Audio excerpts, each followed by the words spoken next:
is creating connections, and we'll be looking at how we can leverage owned and earned content to boost your social media presence. To tell you a little bit about myself, as Paige just said, I'm the Vice Chair of the Cayman Islands Marketing Professionals Association. I recently, just at the beginning of June, joined Cayman Turtle Center as the marketing manager there. I have over 5 years experience in a full service marketing communications agency environment. I've worked with clients in tourism, financial services, healthcare, and arts and culture as well. My event experience, I recognize some of the names in the group tonight from some of my previous roles. I've worked on some of Cayman's biggest events, including Taste of Cayman and K-Fest. For those of you that think you recognize my face, my maiden name was Tool. I got married earlier this year. So you may recognize me from Red Sky at Night most recently. I see a couple of vendors in there from this year's event. So I look forward to taking you through this topic tonight and looking at how we can all enhance social media. So to give you a little overview of what we'll be going through, I'm going to start off by showing you the PAYSO model, which is as scientific as it gets tonight, I promise, but it'll set the scene and show us the different elements that are included in the marketing mix. We'll go on to look at owned media and earned media, what they mean and how we can leverage them. And then shared and social media. We'll be looking at what a great social media post looks like, some useful tools that you can use, and how you can put together a plan of action to start those first steps to get your social media shiny and new. So what we have here is the PAYSO model. The PESO stands for paid, earned, shared, and owned. And it relates to the different types of media that we can use in our marketing mix. Now, how this all feeds into social media, although social media on the model here is only one element of it, is that this is all different types of content that we can leverage and share throughout our social media. So earned media, PR and publicity, we're looking at things like being featured in blogs, working with influencers, editorial features, working with local journalists, radio interviews, that kind of thing. On the paid media side, which we won't be focusing so much on tonight, some of your more traditional things that you might be familiar with, like newspaper advertising, TV, radio, as well as our digital marketing, which could be Google ads, paid social media ads, and display ads, things like that. On the owned media side is the content that you can build for yourself, essentially. This can include your website and blog, any newsletter database that you have that you can send out emails to, video content, your image library, a number of things of which we'll dig deeper into shortly. And then our shared media is where a lot of this comes together. So shared as core, we will refer to as social media, and we'll be looking at some of the best platforms for you to leverage. But shared also in terms of community, how we can work with others, build relationships, find your tribe, and really get involved in the arts and culture community that where you can help grow alongside each other. Okay, so just to set the scene, start with the P. The P stands for paid media, also known as advertising. Paid media is going to be any marketing efforts where you're paying to get your message in front of your audience. And of course, paid media will always be relevant and is quite beneficial. But in the current environment, we might not have the budget that we would like to put behind paid media right now. Paid media has a low trust factor, but it is scalable and predictable, and that when you buy something, you generally know what you're paying for, you know how many people you'll reach, and you know that your message will get across. It can be expensive, so it's not the primary focus of the session today, but certainly there could be a whole other session on paid media through social media alone. And there's some great things that you can do there when you have the budget for it.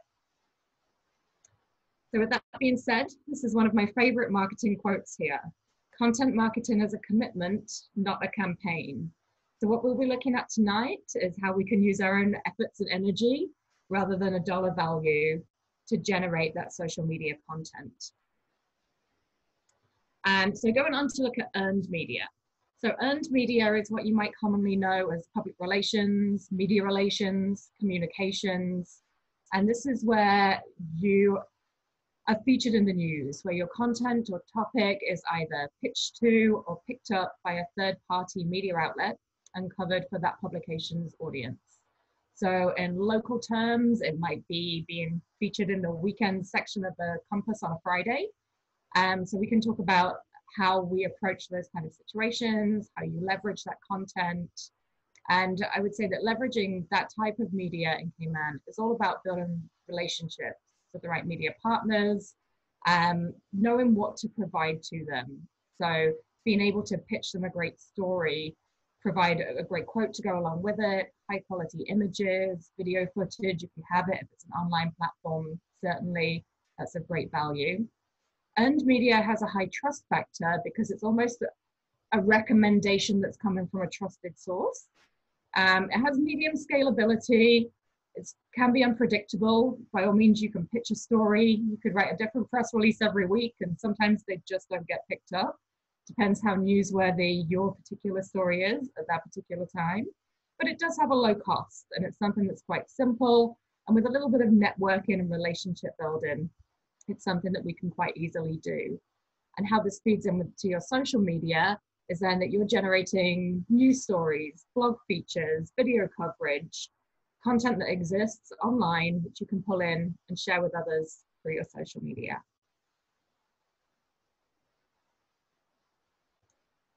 So what we have here are some examples locally of earned media and how we can leverage them.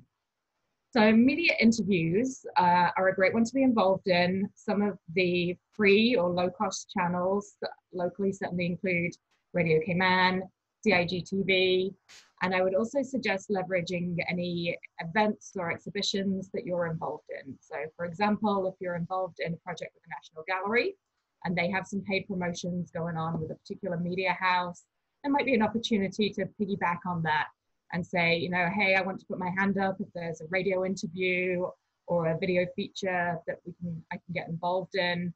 I'd love to come along and share more information about my work. As aside from that, if you are ever looking to reach out on your own for a little bit more of a feature, Radio Cayman is great with offering free interviews to community groups and small businesses, particularly the Business Buzz show. Sabrina Turner's on Tuesday and Thursday mornings, I believe. Certainly through SIMPA, the Cayman Islands Marketing Professionals Association, we've really leveraged that opportunity, and they've been fantastic in just allowing us to pitch what we have to come on and talk about, and then giving us the opportunity to do it. The fantastic thing with that right now as well is that they also record the sessions. They're live on their YouTube channel. So afterwards, you can pull that video from YouTube and feature your interview on your own social media platforms. So for editorial features, we're talking about things like being featured in the Caymanian Times, the Compass. There are journalists out there that are always hungry for stories. So don't be too concerned with feeding the journalists. They love a nice newsworthy story. Great community feel stories are also great. So really think about what you have going on right now. What is the angle that other people might be really interested in? Are you doing something that's trailblazing, something that's unique, cultural? Does it have a community component? Is it bringing people together? Or really, is it just your personal story? So you can approach this in a couple of different ways, but I would certainly say don't wait for the media to come to you. Reach out to the media houses, find out who that person might be that's interested in your particular angle. So for example, if I was reaching out to the Compass with a story about arts, I would reach out to Vicky Wheaton, because most likely it would be in the weekend feature, and she would be the person writing that. I would reach out to Vicky and she would say, oh, this sounds great.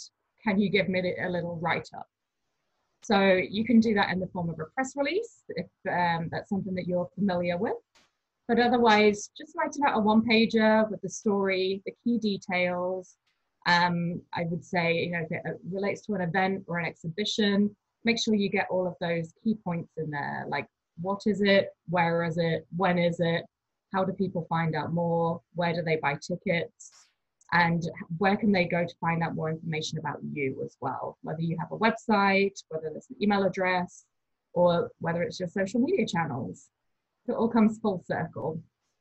And so don't be afraid to pitch those stories. Make sure you provide a great quote and some nice images to back that up too. I would say the more information you can provide and the more fantastic images you have to go with it, the more page space essentially you're competing for. If you send a little paragraph, it might make it in, but it won't have the impact that a bigger piece and more images will have. Another example of earned media is networking. And I think that's something that we have plenty of in the arts and culture community. It's part of finding your tribe, but also attending industry events, community events, getting to know other people, taking the time to introduce yourself, asking questions about others, and talking about what you do, and exchanging details with those people. If you've made a connection in real life, make sure you go home at the end of the night, look them up on LinkedIn, give them a follow on Instagram, look up their company page on Facebook, and make that online connection to see through your in-person networking.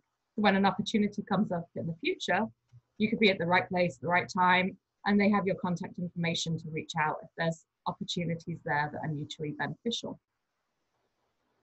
Speaking or presenting opportunities is another one. It might not be something that you're used to doing every day, but any opportunity to get in front of a group, in front of potential customers, in front of industry peers or students, seek out those opportunities and don't be afraid to step up, take the chance. I'm sure over the next few weeks, you'll be hearing from plenty of marketing professionals, most of them agency-based, I think. So there are people that have stepped up and taken this opportunity to share their knowledge with you. And that's something that you can certainly translate on the arts side of things as well. So education is a great aspect there. If you feel like you might have something that you can reach out to an art class, a group of students, and present something that will inspire the next generation, that's a great opportunity to build your profile too, and give back to the community at the same time. So going on to owned media. Owned media is commonly referred to as content. As it states in the name, owned media is owned by you. The creation of this information, the content, whatever the final product may be, is in your own hands. There are various forms of owned media that you can have, some more expensive than others, some free, some cheap, and some that you can certainly do yourself, like building your image library. Owned media really focuses on showcasing your creativity and your expertise in your industry. Now, we've already made a great start with that because we have such a fantastic group of creatives here tonight. So I have no doubt that this is something that you could all really excel at because you already have that creative side, and especially on the visual side of things as well. That's something that is really going to be of value with social media. So owned media has a low to medium trust factor. People like to see the value before it becomes high trust, but that's where we start to build a reputation. But it generally has a low cost, unless you're looking at an investment like setting up a website or having a professional photographer come out and shoot your portfolio. These are generally things that you can build from the ground up yourselves. So here are some examples of owned media that might be most relevant to tonight's group. So your website or your blog, think of this as your online storefront, essentially. If you don't have a website as yet, it's something that I would probably recommend. I know that Tanya will be presenting in a few weeks on website versus social media. So I'm interested to see myself what she comes out with as to the preference between, if you can only choose one, where should you invest your time? Personally, I would say that the website is kind of a tool for your social media and also the fuel that you need for content generation to power some of that social media content as well. It doesn't have to be complex. It can be a great tool for showcasing who you are, a place for you to put a portfolio online, and a place for you to have all of your contact information so people can find you in a Google search, find out who you are, what you do, and ultimately to generate leads. So they can complete a contact form on your website, they can find your contact information, they can maybe see some examples of your work, and find out what they need to know about you. The blog, almost a separate piece there, is something that could either be visual or written, and helps establish your reputation, but also some thought leadership within the industry. So you can use the blog to showcase what's unique about you, tell your story, give some behind the scenes information, some tips for budding artists, that kind of thing. So your portfolio, whether it's on your website, your blog, or it's just an album of your work on Facebook, think of this as your the online portfolio as your virtual storefront. I think this is something that's become really important this year when we haven't been able to go out and look at stores. So a lot of time people want to be able to see the full range, or to see at least a good presentation of what you have or what you could do before they make buying decisions. So whether it's your blog or on your social media, try and incorporate as much of your portfolio as possible, perhaps putting it all together in one document that's downloadable, or a single page, a single album, so it's easy to find and browse for people. So one of the most important pieces of owned media, I would say, is your video and image library. A picture's worth 1,000 words, and social media certainly is very visual. When we're scrolling down our Instagram feed, people are more likely to stop in action when they see a pretty picture. So this is something that we can really work on, either growing yourself, just taking a day and shooting a bunch of your product range, or just growing over time. So what I would recommend, if it's products that you're selling or artwork, whatever your portfolio is to carve out that time to say, here is, whether it's 10 or 50 items that ultimately you want to get pictures of.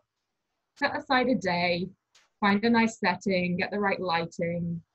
It's really easy these days to take pictures yourselves with your mobile phone and use the editing software that's provided. If you're more proficient in Photoshop or Lightroom, or other editing software, then of course you can add your own finishing touches. But once you have those images, that's content that you can continue to have to hand. You don't need to be rushing around thinking, well, I can't post on my social media today because I wish I'd taken a picture of that. What I tend to do is have all of those images saved in my phone, ready to go. So even if I'm on the go and I haven't had a chance to schedule a post, I can scroll through my image library and find something and say, okay, that's going to work for today. I already have the great image, I have a caption in my head that can go with it, and really pull from a great bank of content. It makes things a whole lot easier when it comes to scheduling. So it's not only the products that we put in front of the customer and the portfolio, the artwork that we want them to see. You can also use videos and images to document your journey, show behind the scenes. So it's not just the finished product, show how that piece of work came to life. You know, you could use video to do a time lapse from beginning to end of making a particular piece, and then publish that on your social media so that people can see the time, the effort, the thought process, and the creativity that goes into that piece of work. Another great piece of owned media is your database. When I refer to the database, I'm typically thinking about a database of email addresses, like a virtual Rolodex, but it could also be WhatsApp contacts that you can reach out to. It could be just phone numbers of your business cards, or contacts that you want to have to hand so that when the opportunity arises, you can reach out to people. But I would certainly leverage an email database for email marketing. So if you want to send out monthly or quarterly updates to your fans and followers, if it's a new exhibition that you have coming up and you want to send invitations to people, you can use your database to segment those contacts, look at who you want to get this message across to. And then you can also track the response rates on that as well. And then there are plenty of free platforms, or free or cheap, that you can get started with online.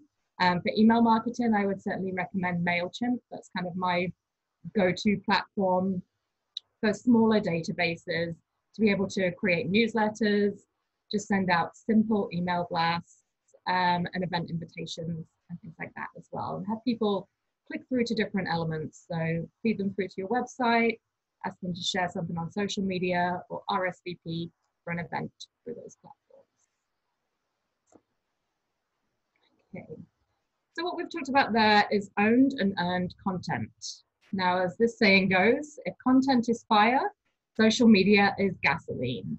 So once we have our content, we're going to look towards the shared media to think, how can we pull this all together? And how can we get this in front of not only as many people as possible, but in front of the right people and at the right time? So the S in the PESO model stands for shared media, and it's most commonly known as social media. Social media is all about connecting and sharing with your audience. It allows us to easily connect and share content with the people amongst our own audiences, and also connect with other brands and people within the audience to have a two-way conversation versus one-way. So advertising is what we would call outbound marketing. Outbound is very much putting a message out, but we're not hearing anything back. There's also inbound marketing, which would be things like writing your blog. You put out helpful content that draws people into you. Social media allows us to have that two-way conversation. So we put content out, we interact, we ask for feedback, we engage with people in the comments, we follow other people's profiles, we like what they're doing, and we comment on that too. And that's how you can start to build a community within your online audience. So shared media has a high trust factor due to the high engagement, and it's low cost, but it does have low scale and predictability. So there's a lot of testing and improvement, I would say, involved in social media. That, there's no given, this is the best time, the best day of the week, and this is exactly the right thing to do. Everyone's social media audience will be different. So we'll move on to some tips in a moment and dig into that a little bit deeper. But before we do, let's look at some of the main examples of shared media. So social media, which we'll be drilling down more into in a moment, is a great tool for engaging with your audience and potential customers in an authentic way. An offshoot from that is influencer marketing. Now, this doesn't have to be a famous person with 1 million followers. It could be what we call a micro-influencer, who could be a leader or a trailblazer within our own local creative industry, who has a higher presence than your average local creative on social media, and maybe a higher authority. So the more that we can engage with others and build relationships, get recommendations, be featured in other people's social media content, that's a great way to gain followings for our own profiles. So there's a lot of leveraging relationships here involved in shared media. Another one would be community groups. So Facebook these days is all about algorithms. So it has its own little mathematics that go on behind the scenes, based around things like how frequently you post, what level of engagement you get. You can find that if your page has 1,000 followers, your average post may only be reaching 20% of them. So what we can do is engage more in community groups. You can either build your own Facebook group or join a community of like-minded people. There are plenty of groups out there. And I certainly feel from my feed, like I tend to see community posts a lot more. So it's a different kind of tool that we can use within Facebook compared to the page. It is, I would say, more engaging. It's a place that we can share ideas, collaborate. It's really a case of finding your tribe so that you can share resources, experiences, tips, and ideas and work with like-minded people. So look out for some of those groups, and you can probably seek them out through some of your connections on Facebook already. Another example of shared media would be partnerships. It could be partnerships, sponsorships, or community involvement in general. And I would emphasize that this is an example of collaboration over competition. So think about how you can be a part of the community or the creative community locally that comes together to enhance our overall creative product, whether it's working with other artists to put on an exhibition, whether it's being part of an event. Just look out for those opportunities and leverage those strategic partnerships. So it might be that you can't afford an exhibition space by yourself, but if you got together with a couple of other artists and you shared the costs and you put on a collaborative exhibition, then there's more that we can achieve when we work with others. Okay, time to dig deeper into the social media. But first, what we want to think about before we start going off on every social media platform we can possibly find and setting up profiles everywhere and vowing to do a post every day, 365 days of the year, and running ourselves ragged. What we really want to think about are these three things. Who do you want to reach? Where do they hang out? And what is your goal? So think about your demographics. Are you going to find your audience on Facebook, on Instagram, on TikTok? It could be age related. It could be that you're looking for more business contacts. So you might find those people on LinkedIn. And what is your goal? Do you just want to bring awareness to your work? Are you trying to sell certain pieces?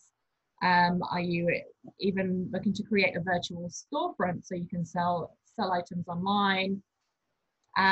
Or are you there to engage? Are you just there to be part of the community? And that will help us narrow down some of the best platforms to start with. So let's look at some of the platforms available to us on social media. Okay, so I would say these are probably your top 6 in terms of go-to. And if you are just starting out on social media, I certainly wouldn't recommend starting with all 6 of them at all. I would say if you're on 3 already, then maybe look at a 4th if you think you have your 3 under control. But otherwise, pick 2 or 3 to start with. And Cayman, certainly the most prominent would be Facebook and Instagram. Those ones really require frequent and consistent posting. That's what's going to help you stay up there with Facebook's algorithm. The same with Instagram as well, to stay top of the feed, to get in front of more people. But those are the ones where you'll get the most engagement and the most promising leads. What I will say about Pinterest and YouTube is that they tend to be for more evergreen kind of content. So more portfolio kind of pieces. And it depends on the type of work that you're producing. So you could look at Pinterest and YouTube and maybe think which is more relevant to your work. If you're producing a lot of video content or film kind of pieces, then certainly YouTube is where you want to be.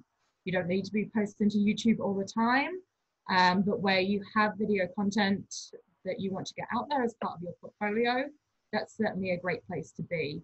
The good thing with the YouTube video content as well is it can also be embedded on your website. You can share it on Facebook, on Twitter, on LinkedIn, and you can upload that same video to Instagram. Fortunately, we haven't got YouTube capability for sharing on there yet. Instagram is in platform, but the rest, you're able to link your YouTube video content.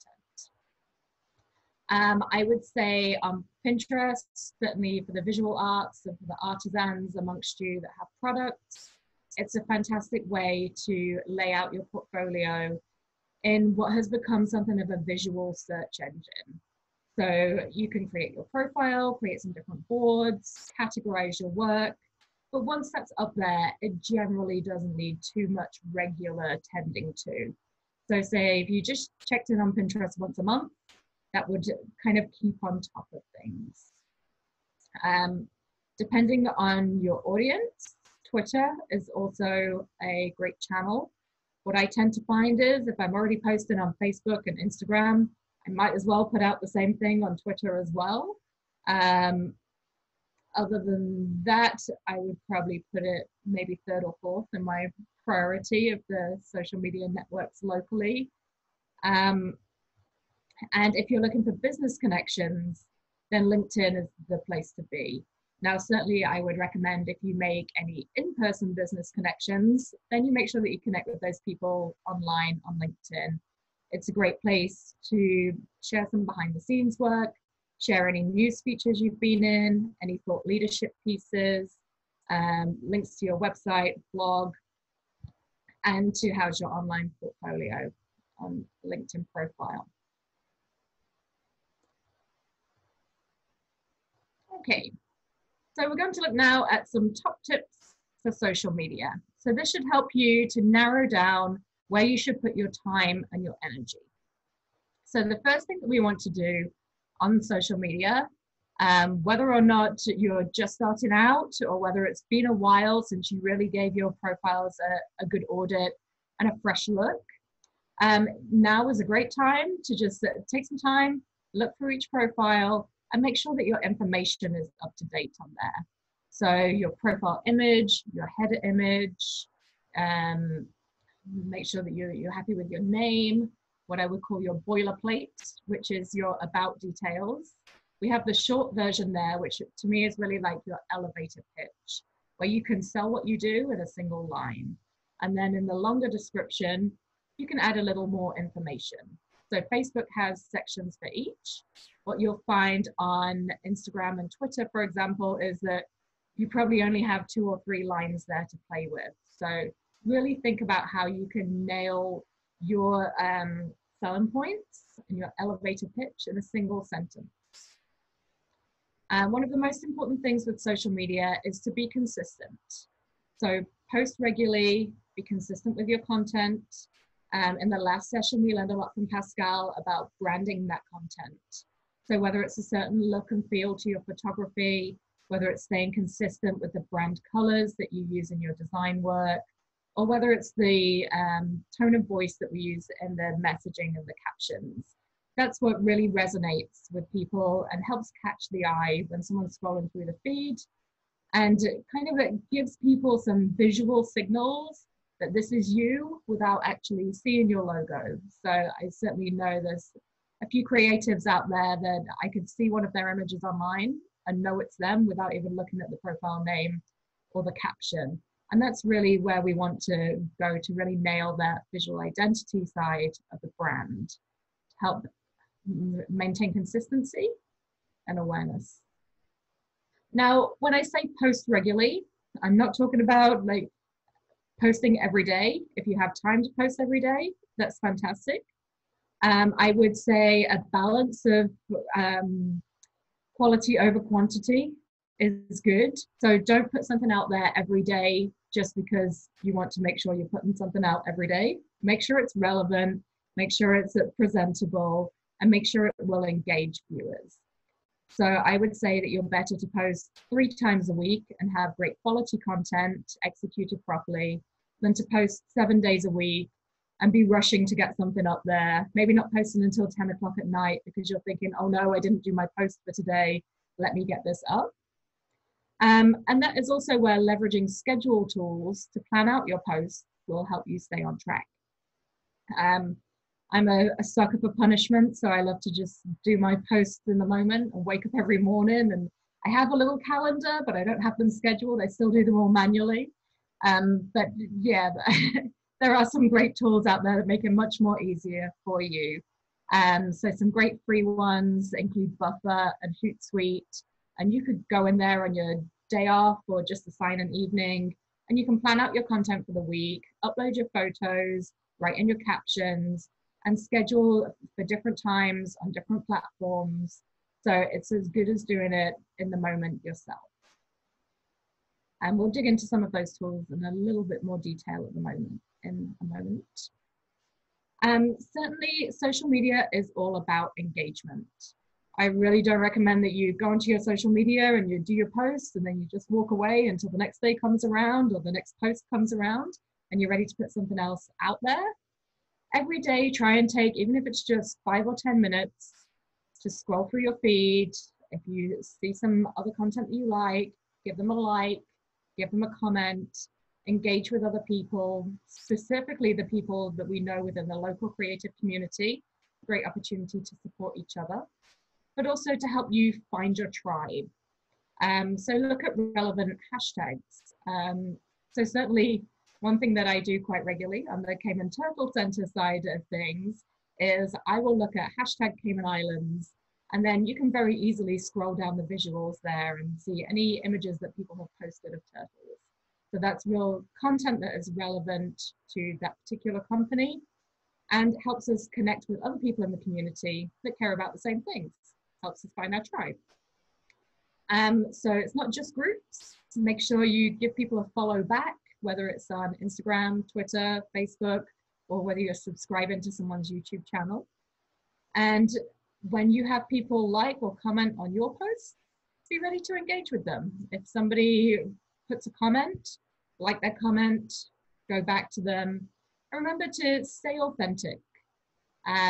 So be true to yourself, to your brand, and add some personality to your responses too. Within your social media content, what we really want to be doing is telling a story. So whether that's the story of your brand, your personal story, the story of a particular piece of work that you're showcasing, really try and weave your story and all those sub-stories into the content. So don't just post a picture of a particular painting and say what the name of the painting is and maybe when it was done. What we want to add in there is the story behind it. That's what really captures people's attention. And that's what will kind of get those hearts and minds and get them really engaging with you. And of course, at the end of the day, that's what will also engage people to buy work from you. I certainly recommend the use of relevant hashtags. If you'd asked me 6 months ago, I would have said we don't use hashtags on Facebook. But I will admit I've changed my tune, and Facebook now says itself that they recommend the use of hashtags. I would personally say a couple of things about hashtags. They should be used in moderation. We don't need to really add more than 10. It might be going over the top. And remember the purpose of hashtags. It's to help other people find your content. So to help the platforms to categorize the content that you're posting under a certain topic. So if I use hashtag Cayman Islands, for example, and someone's maybe thinking about having a vacation in the Cayman Islands or wants to know what's going on in the Cayman Islands this week, if they click on that hashtag, they'll see content that's relevant to that topic. So if you use hashtag Cayman Islands in your posts, people that are interested in the Cayman Islands or finding out more about what's going on right now, or just seeing what's around us, will be able to see your work. And that goes for the different categories of your work as well. Whether you are a photographer, a filmmaker, a visual artist, you can use those relevant hashtags to help not only find your tribe, but to help similar people find you and add you to their tribe. So for example, well, actually we have an example coming up. So I will give an example of a post and some relevant hashtags when we get to that bit. Social media is certainly a case of trial and error a lot of the time. As much as I can say, you know, you use great images, that's one of the best things you can do, write a fantastic caption. Sometimes all of the elements need to align, and it's different for every audience. You know, you could post the most stunning thing with the best caption, but if you post it at midnight, it might not get in front of the right audience because algorithms tend to base the positioning of your post on the interaction in the first hour. So one thing to certainly test is the time of day. Test different types of content. I would say, in my experience, that a single captivating photograph or video tends to get more engagement than, say, a designed graphic. But that's just in my experience. Until you test, you won't know those things for yourselves. I would say for some of the platforms that I manage, I get the best engagement at 3 o'clock on a Sunday. But that could be different for everybody. So just a little bit of kind of trial and error to begin with, but also paying attention in that first hour after you've posted something and looking back at your analytics. So Facebook has a fantastic insights platform where you can look at the different types of posts, how many people each one reached, how many likes and comments they got.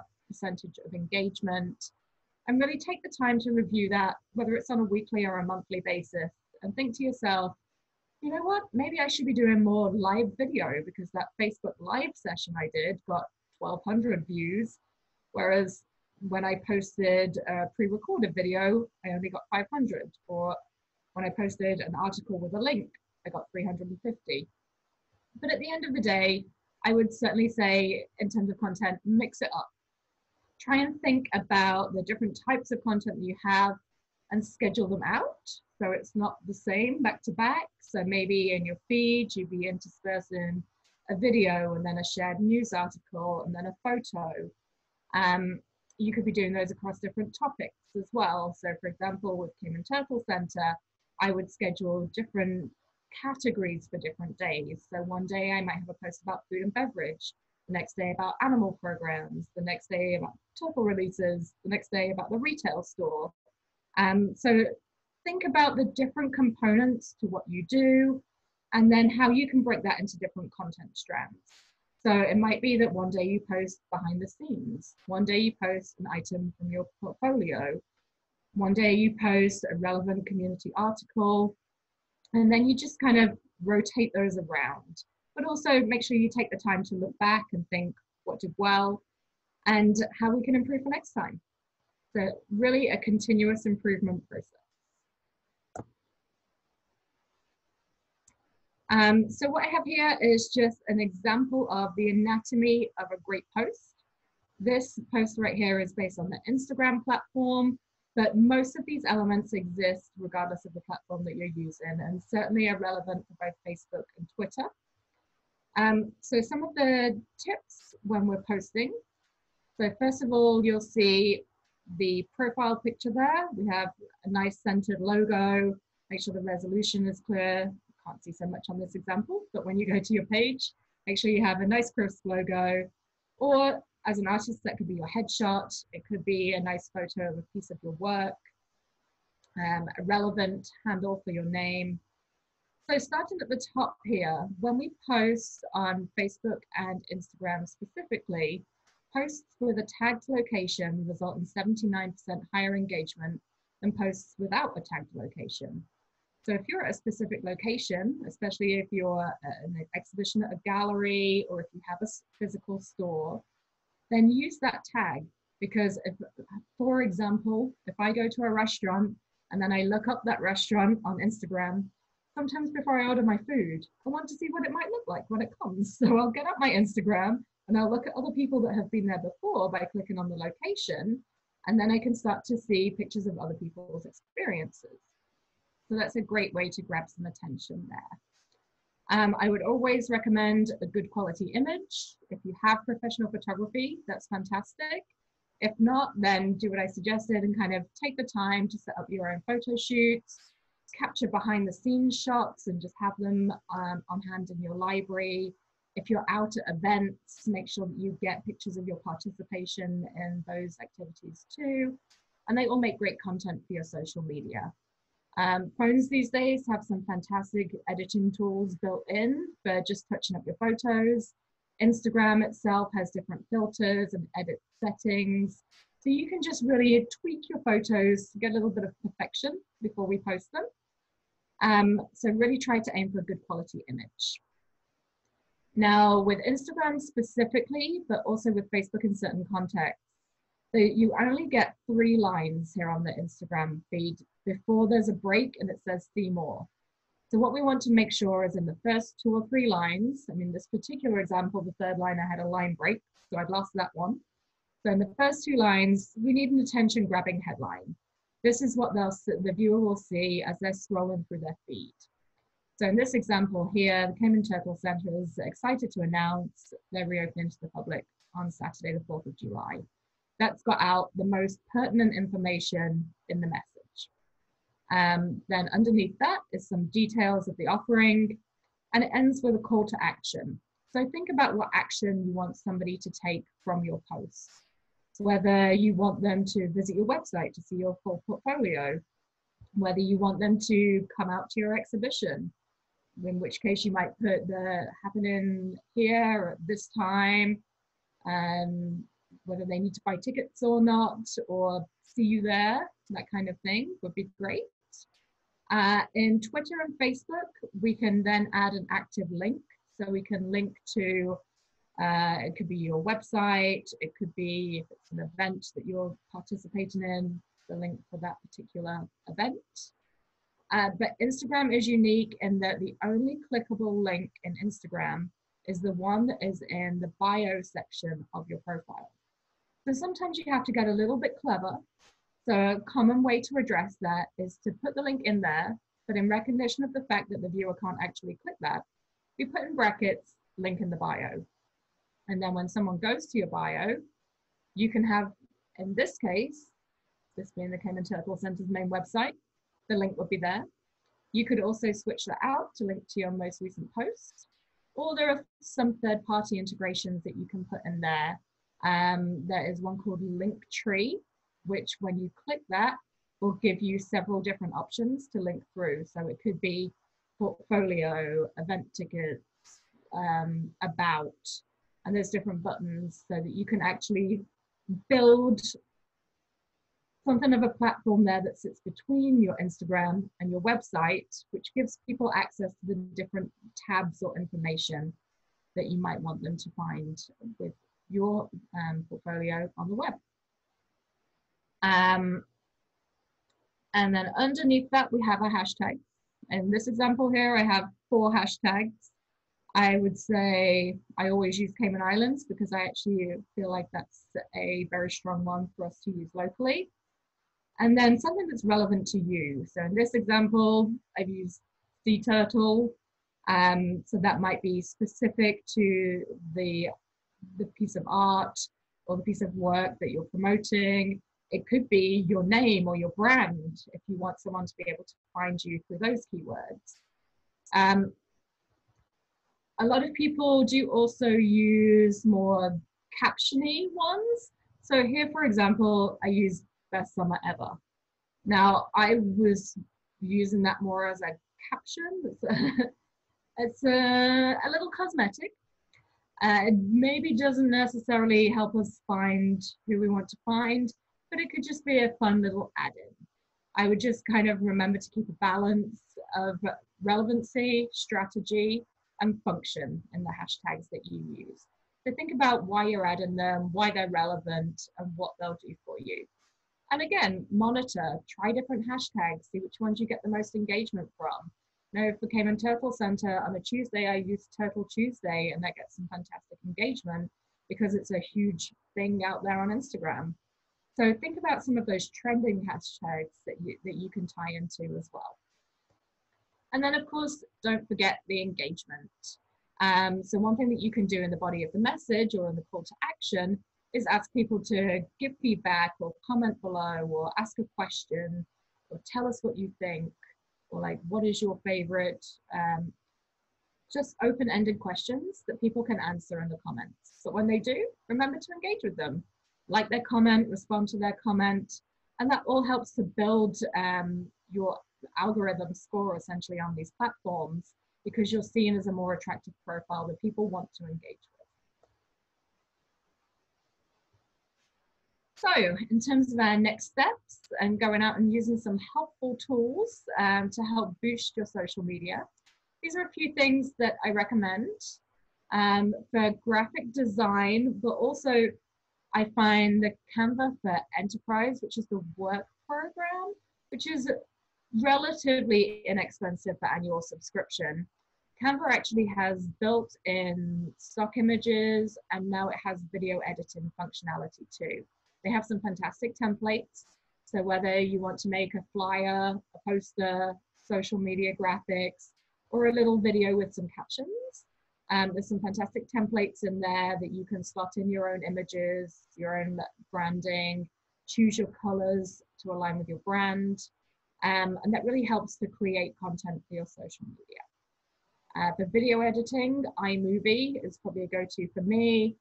For Instagram stories specifically, Unfold is a nice platform that has different templates that can be put together to help you tell your story through photography and captions. You can just drop in what you have into the little templates there. It's already got the different backgrounds and fonts set up, but you can interchange them too. And they're all sized for Instagram stories, so it makes it nice and easy just to pop those into your stories afterwards.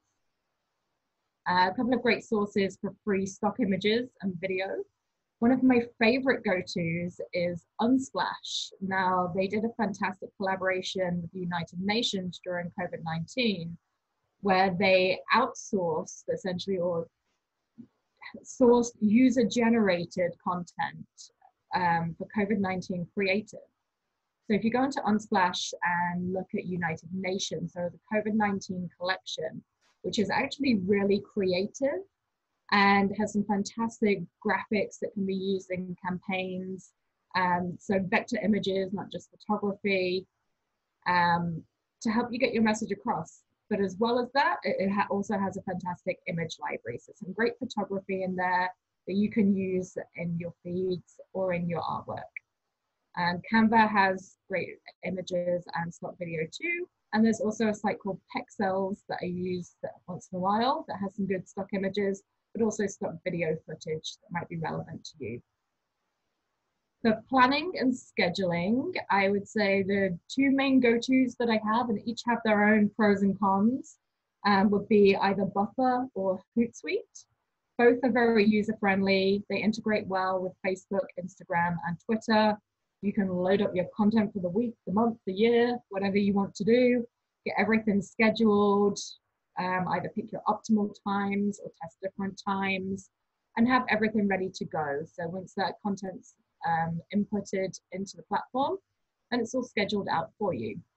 Later is also a fantastic one for Instagram because it helps you plan out the look of your feed.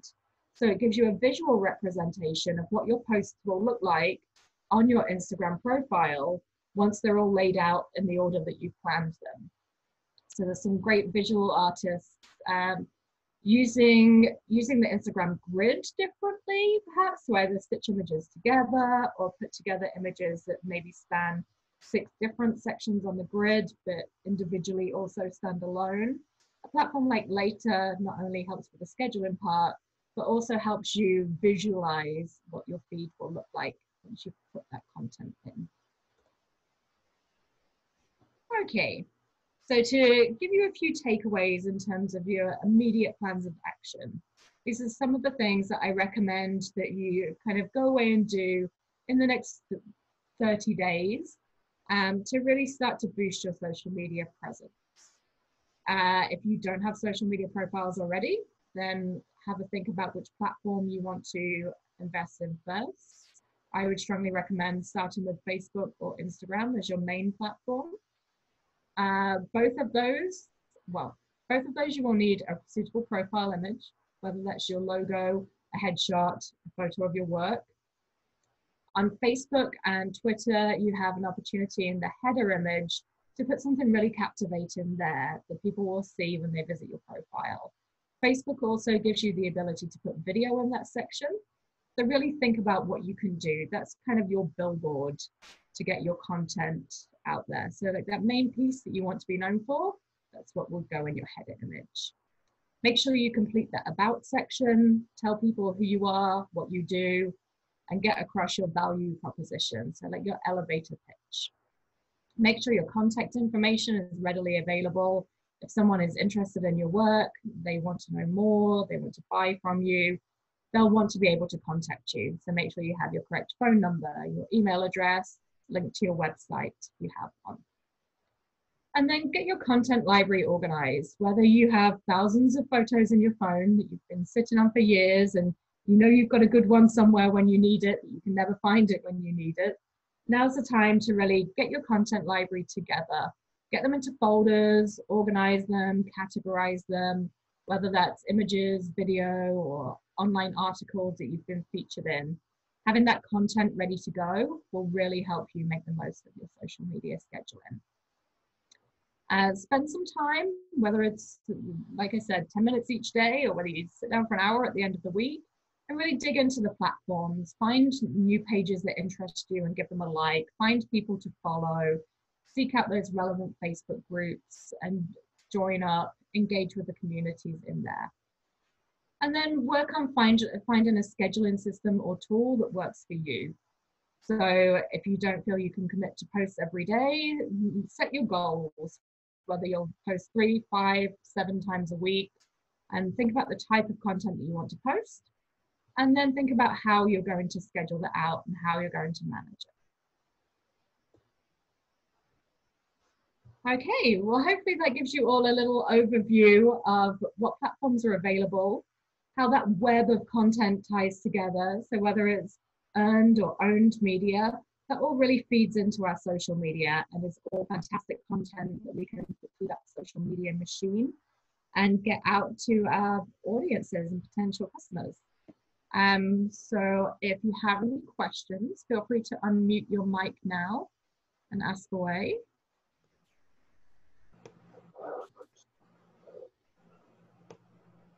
I'll go if nobody else is ready to. Sure, go ahead. Sure. I see it says on my caption there that I'm Melanie. Actually, I'm using my wife's computer. My name is Simon Morris, and I live in Canada on Salt Spring Island, but I'm very fond of Cayman, and Cayman's been very good to me. I'm the sculptor of Amphitrite, the mermaid at Sunset House, also of the Guardian of the Reef at Dive Tech in West Bay, and also of the sculpture tradition of the man and boy that is at Heroes Square.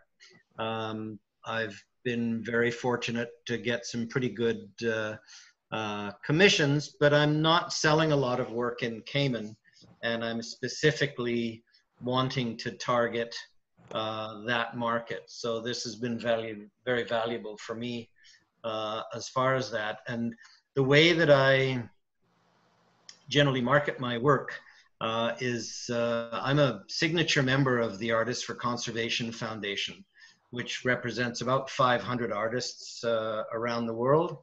And I do work with galleries, but what I'm trying to do more of is work with environmental organizations that have a specific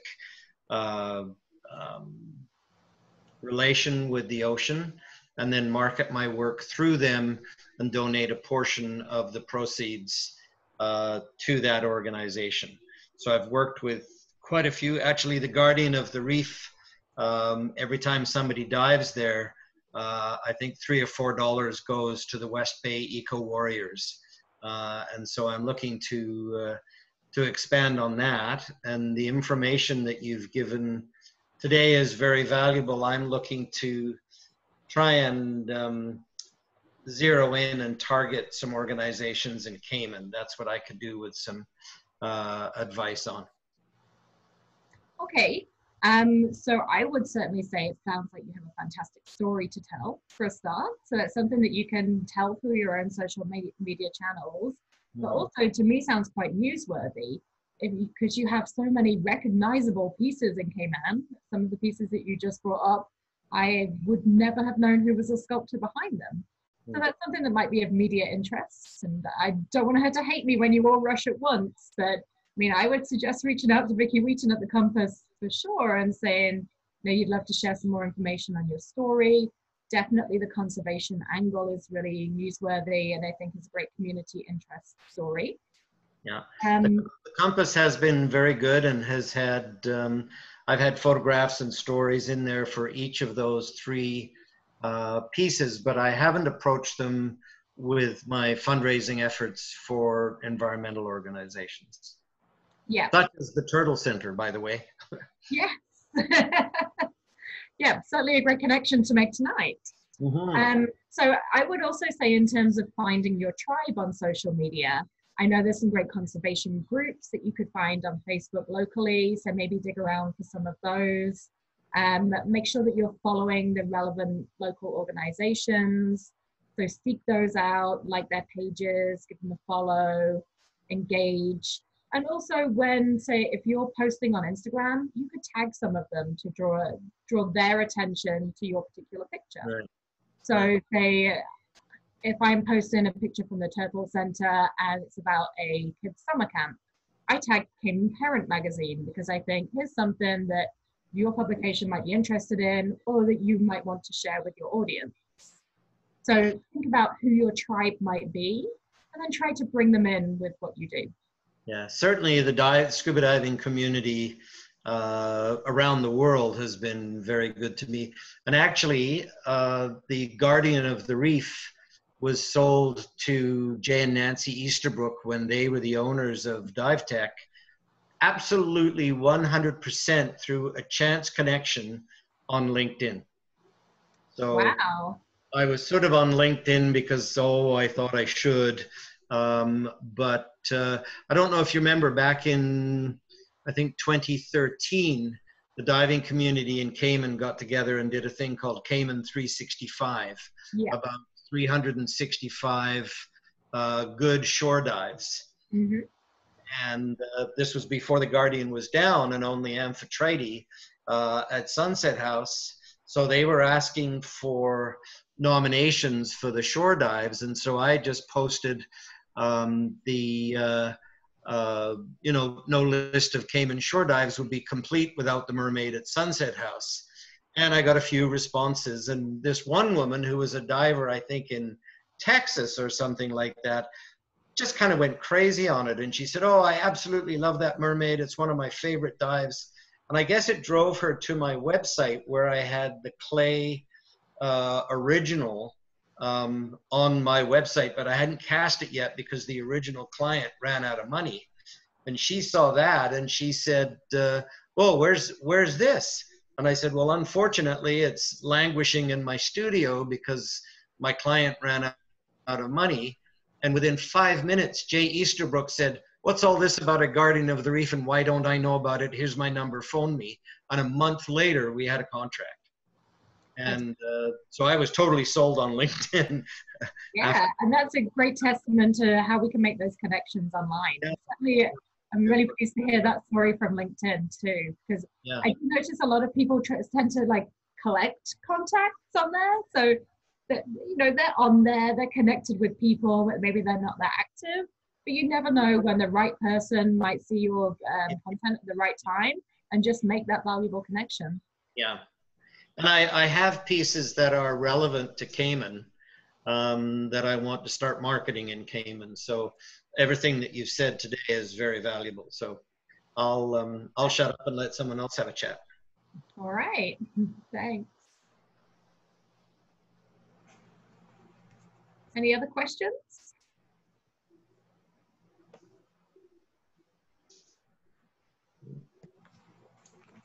All right. It looks like we're good.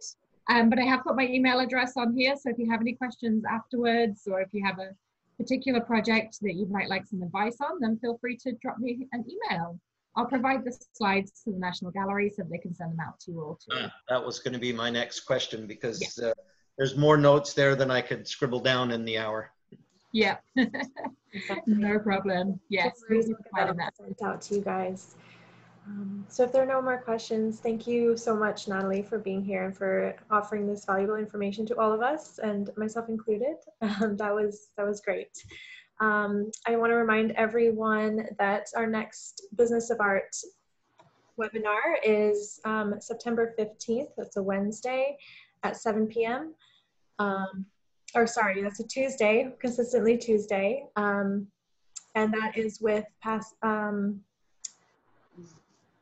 is called The Key Elements of Marketing. And that is with Matthew Pello, and that will be our next marketing series webinar. So I hope to see you there. Please RSVP so I can send you the Zoom link. And thank you all for coming. Thank you all. And Natalie, is that your complete email address, hello@natalie.marketing, or is there .cy after it? Or nope, that's it. Custom URL. Another handy online marketing trick. Okay. I'll get in touch with you about possibly raising some money for the Turtle Center. Yeah, fantastic. This is my personal email, but drop me an email there and I can come back to you once I have your contact with my email. I will. Thanks very much. Nice to meet you all. Can I ask a question, please? Hello? Oh. Natalie, I just want to thank you very much. I must admit that almost everything was way over my head. I think I'm a failed student of social media. I try very hard, you know, with my Facebook and Instagram, but I know there's a lot there. I do understand how to put a hashtag together. I've done it. But when you say search through hashtags looking for something that may be relevant, where do you actually find these hashtags? So say, for example, where you put a hashtag on your post, that's clickable. So whether you're in Facebook or Instagram, if you click on that hashtag, it will bring up, so in Instagram, it will take you. It brings up a feed where you can either view the top posts or the most recent. And then you can kind of scroll through, and that's where you'll find relevant content. So that's what's really going to help you find your tribe or your section of that social media platform. Yeah, this thing about finding your tribe, I find that, you know, I seem to, what I do on Facebook is I normally, you know, find articles about, you know, art pieces that interest me. I actually very rarely put my own work on Facebook. For some reason, I just think people are more interested in maybe reading, you know, stories about art. Anyway, they aren't, I find. I get some engagement, but not a great deal. And they're mostly people that aren't in Cayman, you know? So Melanie's husband sounds like he really knows what to do as far as, you know, social media is concerned. He should also check out the National Trust, by the way. But what is his name? Because I would like to check his Facebook and see what he does. Oh, my name is Simon Morris. Simon Morris. Okay, I'll do that. I have another question here. LinkedIn now. You were talking, and this is my last question because I know it's getting late. You were talking about putting your portfolio on LinkedIn. I mean, how do you do that? I mean, can you actually do that? So what kind of work do you produce? Oil, mostly oil paintings. I have a gallery in town. Okay, so there's a couple of different ways that you could do it. I mean, you could share them individually in posts. You could put together, so LinkedIn has a sister platform called SlideShare. So you could put them into a PowerPoint presentation and then upload that to LinkedIn without too much difficulty. As long as you're proficient enough with PowerPoint, you could drop the things in. But I would say even just individual posts or taking individual pictures of your work and uploading them to a Facebook album that then you can link to somewhere else. Or ideally, if you have a website, then using links from your website. So have a page on your website that has a gallery of all of the photos of your work. Yeah. And then you can link to that, share a post on LinkedIn and say, you can view my portfolio here and include the link. Yeah, I put my web URL on almost every posting that I do on Facebook and Instagram, because that way in one click, everybody can see your entire story and all your work that you've got up there. Yeah, I do that too. Yeah. Okay, well, thank you very much. Oh, I know, one more question. Who could I contact who would give me, you know, sort of more basic kind of idea of how to maneuver? I'm definitely going to go after, you know, a video presentation because I think that can be extremely helpful, especially on my website. So I'm definitely going to research that. But I do, there are certain things that I must find out more about that I'm just missing out on. At LinkedIn, for instance, I don't even like my profile on it, you know, and I honestly don't have time and really don't enjoy social media. I just know that it's really necessary. And so I'm kind of a perfectionist, you know, if I don't like what my profile on let's say Facebook or LinkedIn, I don't feel good about it. I almost feel like canceling the whole thing, you know. So I need things, I need someone I can talk to who can sort of like put a shine on things, you know, and make them more well, real to my work. Okay. Well, there's a couple of things I would say. I mean, if you wanted to do it yourself, there's certainly some great tutorials that you can just find with Google. There'll be some videos on YouTube that'll get you started with the initial steps. But if you want to drop me an email, then I could send you some contact details for different social media consultants locally that could either, I'm sure, would at least give you a free consultation to start and maybe give you some tips. But there's certainly some great agencies out there or freelancers that could do the work for you. Mm-hmm. Yeah. Okay, I'll do that. All right. Thanks very much for your time. Okay. No problem.